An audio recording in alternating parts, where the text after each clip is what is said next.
भारत की पार्लियामेंट में joint session में एक प्रस्ताव पारित हुआ कि भारत और पाकिस्तान के बीच में कश्मीर एक विवाद है। कश्मीर विवाद है और विवाद सिर्फ इतना है कि जिस जम्मू कश्मीर के इलाके पे पाकिस्तान ने कब्जा कर रखा है वो हमें वापस लेना है, सिर्फ इतना ही विवाद है। गृह मंत्री ने कहा कि जम्मू कश्मीर भारत का अभिन्न अंग है, पाकिस्तान ऑक्युपाइड कश्मीर भारत का अभिन्न अंग है और हम उसे वापस लेकर रहेंगे। देखिए कि इस घटना ने पाकिस्तान के अंदर परेशानी क्यों पैदा की है। जिस बात की तरफ मेरा इशारा है वो पाकिस्तान को समझ में आ गया है, इसलिए पूरी दुनिया कह रही है ये इंटरनल मामला है। अभी सिर्फ आप अपने देश के नेताओं के बयानों को सुनिए और सिर्फ आपने इतना ही कहा कि जम्मू कश्मीर पे कोई वार्ता नहीं होगी, वार्ता सिर्फ अब पाकिस्तान ऑक्युपाइड कश्मीर पे होगी। देखिए, बगैर हथियारों के लड़ाई लड़ने का भी एक शास्त्र है कि आपने जो परिचय दिया राजनीतिक सूझबूझ का कि इमरान खान साहब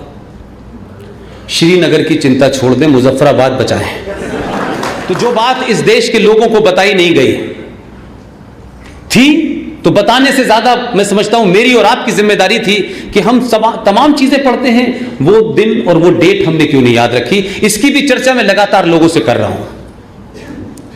तो गृह मंत्री तक शायद ये बात पहुंच गई।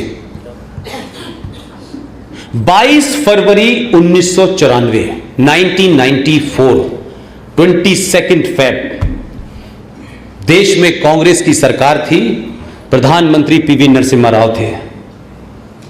भारत की पार्लियामेंट में ज्वाइंट सेशन में एक प्रस्ताव पारित हुआ। यह प्रस्ताव आरएसएस और बीजेपी का नहीं था कि इनको साहब पाकिस्तान से दुश्मनी थी। उस प्रस्ताव में सिर्फ यह कहा नरसिम्हा राव ने कि भारत और पाकिस्तान के बीच में कश्मीर एक विवाद है। अब नरसिम्हा राव के गुरु थे अटल जी, ये तो पता ही है आपको।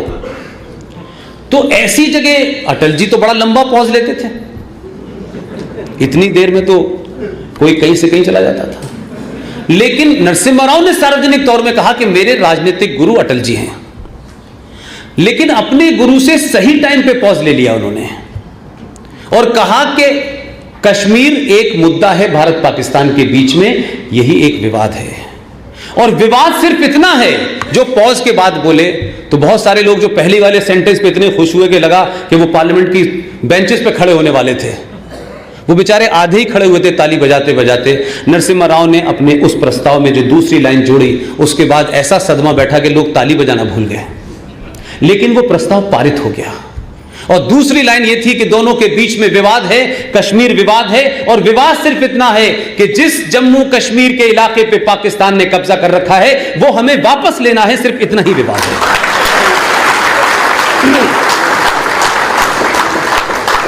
देखिए, जो लोग पार्लियामेंट में हैं, पहले वाले लोग सो जाते थे देवी गौड़ा की तरह, इस बार के जो लोग हैं वो सोते ही नहीं हैं। लोग ढूंढ रहे हैं ये सोते कब हैं।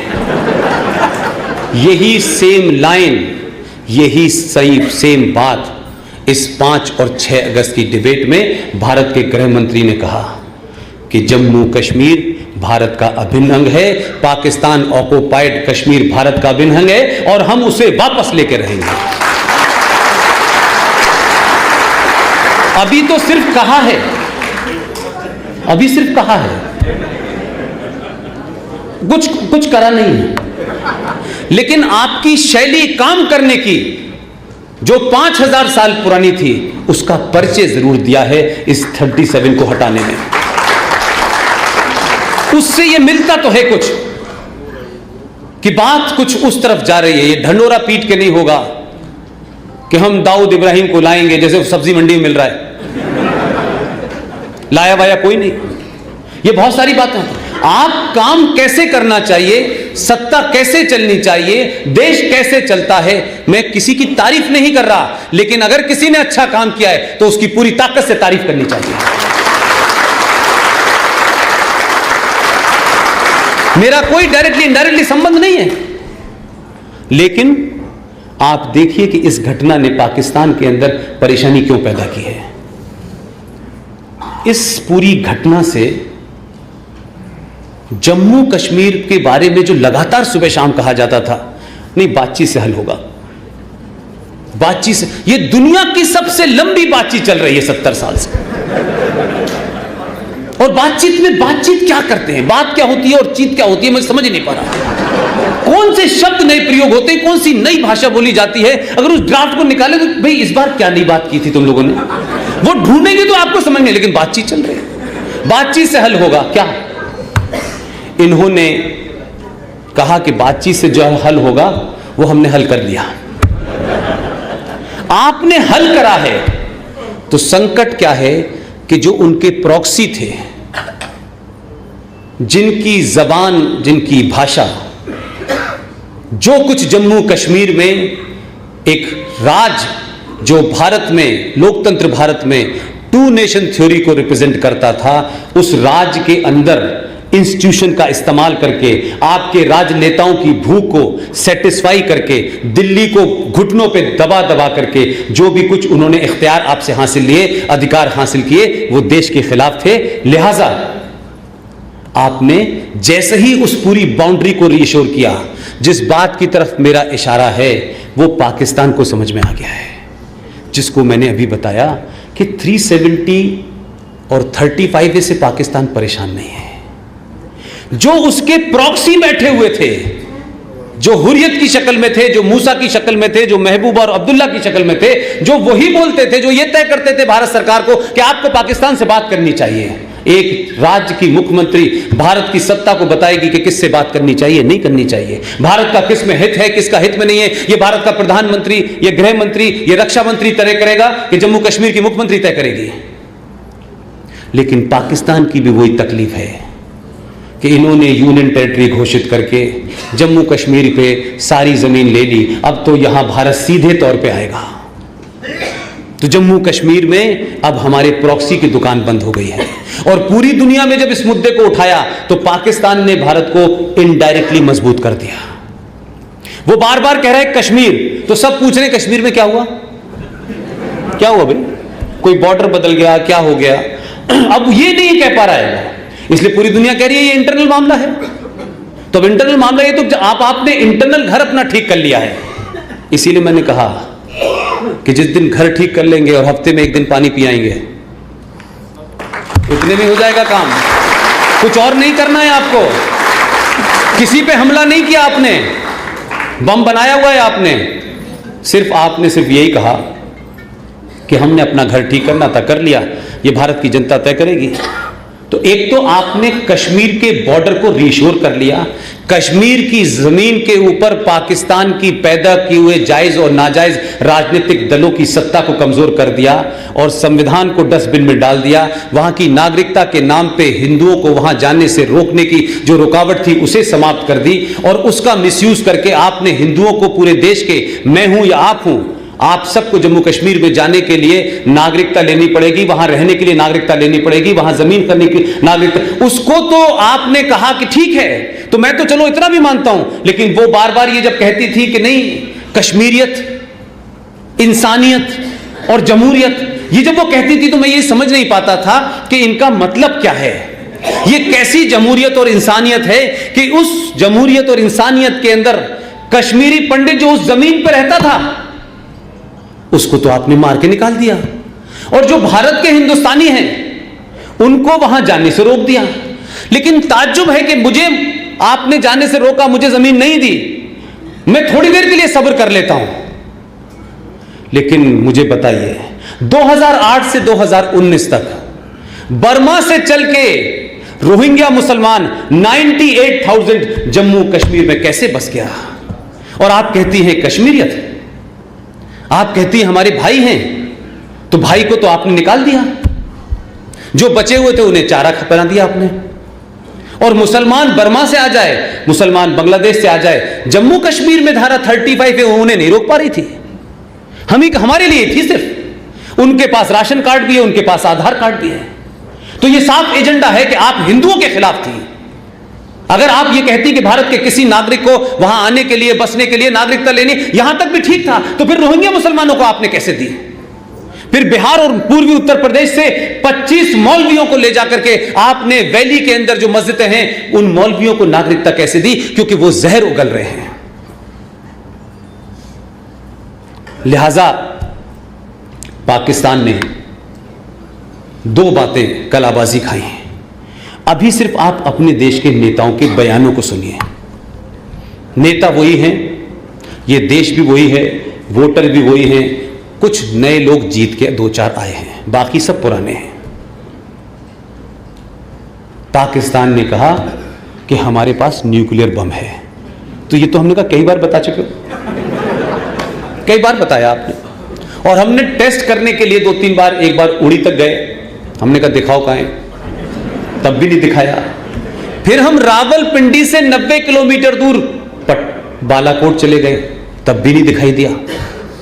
अब जब उन्होंने कहा कि न्यूक्लियर बम है और हम तबाह कर देंगे, तो भारत के रक्षा मंत्री के पास ऊपर से एक ऑर्डर आया कि आप जरा ये बयान दे दें। आपने कड़ी निंदा तो बहुत की है,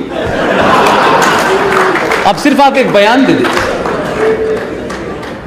वो चाहते हैं दोनों कि हमारा रक्षा मंत्री लगे, वो चाहते हैं।